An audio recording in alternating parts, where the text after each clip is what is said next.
A new study suggests that disposable paper cups we use without a second thought may pose a hidden health risk.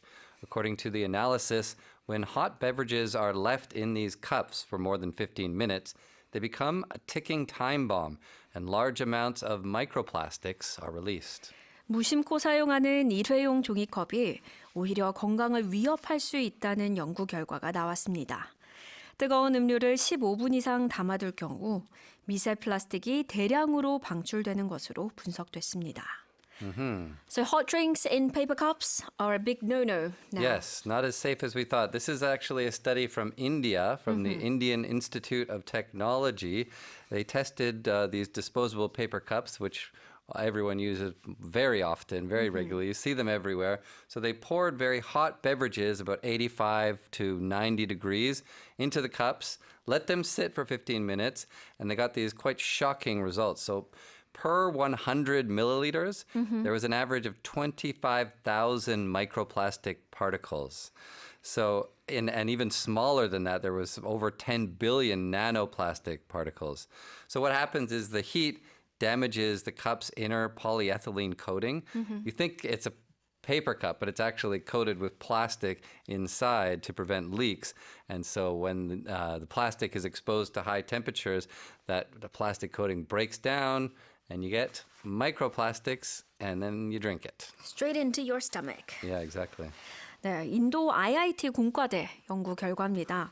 그냥 일반적인 일회용 종이컵에 85, 90도의 뜨거운 음료를 15분 동안 넣었더니 그 내부 폴리에틸린 코팅이 이제 분해되면서 100ml 기준 미세 플라스틱이 평균 2만 5천 개나 검출됐다고 합니다.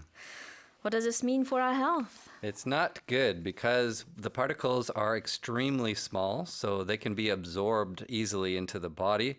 The different studies suggest that they can travel through your blood vessels and get into your internal organs, even get into your brain.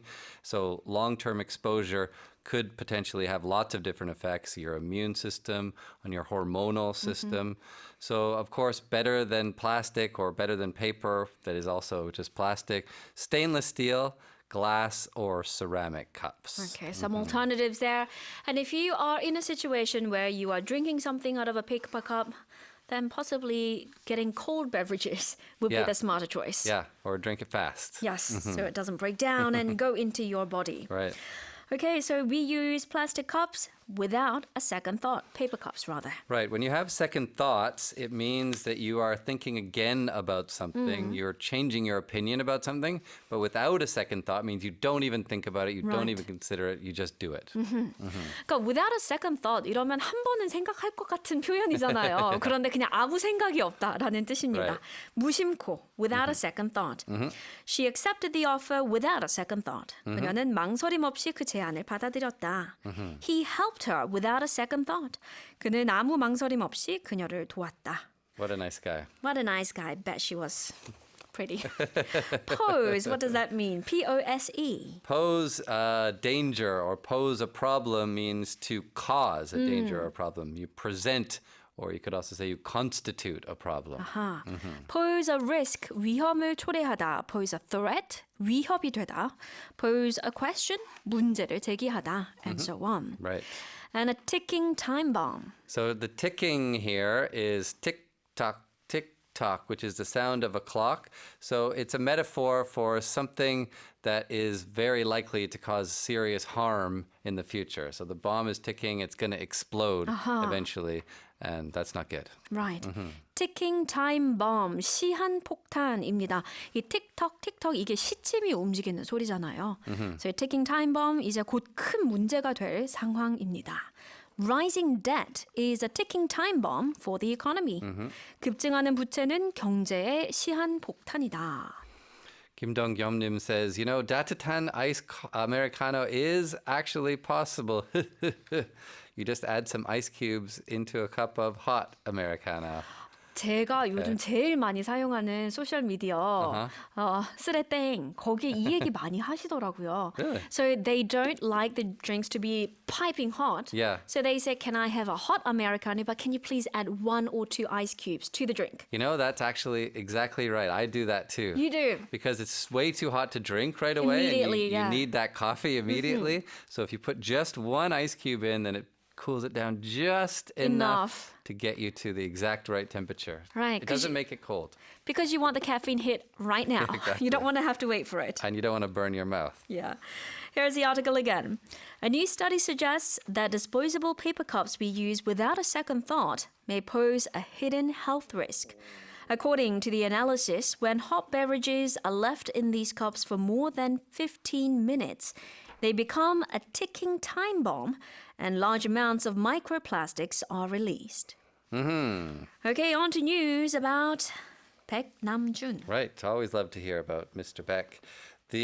Marking the 20th anniversary of the passing of media art pioneer Nam-jun Baek, a series of commemorative events is now underway. Most recently, an AI robot opera performance featuring a restored robot made by Beck was unveiled, drawing widespread attention and putting his artistic legacy back in the spotlight. 미디어 아트의 거장 백남준 서거 20주기를 맞아 다양한 기념 행사가 이어지고 있습니다. 최근에는 복원된 백남준의 로봇을 활용한 AI 로봇 오페라 퍼포먼스가 공개돼 주목을 받고 있습니다. What kind of events do we have lined up? Well, they're all kind of led by the Namjoon Baek Art Center. So the main one is a restoration performance of the robot K456. It's Beck's first robot. He built it all the way back in 1964. So it's returning to the stage after more than 40 years. Artist Kwon Byung-jun reimagines Beck's 1965 robot opera for today. It's 15 robots kind of dancing around together in a live performance. Right, so if you have a look at the video, it is the K456 surrounded by more modern looking robots, 14 of them. And they are trying to express all the robots living in harmony. Yeah, it's funny because this was back in the 1960s. Yeah. But he really predicted the future, because now we're kind of entering the age of robots. There's more and more robots running around these days. And chatbots talking to each other without human input as well. Yeah, exactly. So it's an update on the original robot opera performed and put together by Namjoon Baek back in 1965. Okay, let's go through some expressions there. Commemorative. Commemorative is basically something that honors somebody or to remember an event, basically to mark something. So it could be marking an important person, an event, some kind of milestone. So we talk about commemorative coins very often, maybe for a special year or for the Olympics, for example, or a commemorative ceremony, commemorative stamp, those kind of things. Okay. Commemorative, to commemorate가 기념하다잖아요. 그래서 commemorative라고 하면 기념하는, 추모하는입니다. And you gave some examples: commemorative coin, 기념주화, commemorative ceremony, 기념식, and commemorative stamp, 기념우표, and so on. Right. Legacy. A legacy is something that you hand down from the past or something that a person leaves behind. So it could be many different things. It could be just money, for example, a financial legacy, or in this case, it's Cultural legacy. cultural or artistic legacy. Yeah, exactly. Okay. Legacy, 유산, 남긴 영향, and so on. 김정민님, 백남준 다다익선 생각나네요. 수십 대의 TV가 나열되어 탑처럼. Yes, I think it's one of the most popular exhibitions to see when foreigners interested in arts, they come to Korea. Right. Okay, here is the article again. Marking the 20th anniversary of the passing of the media art pioneer Namjoon Paik, a series of commemorative events is now underway. Most recently, an AI robot opera performance featuring a restored robot made by Beck was unveiled, drawing widespread attention and putting his artistic legacy back in the spotlight.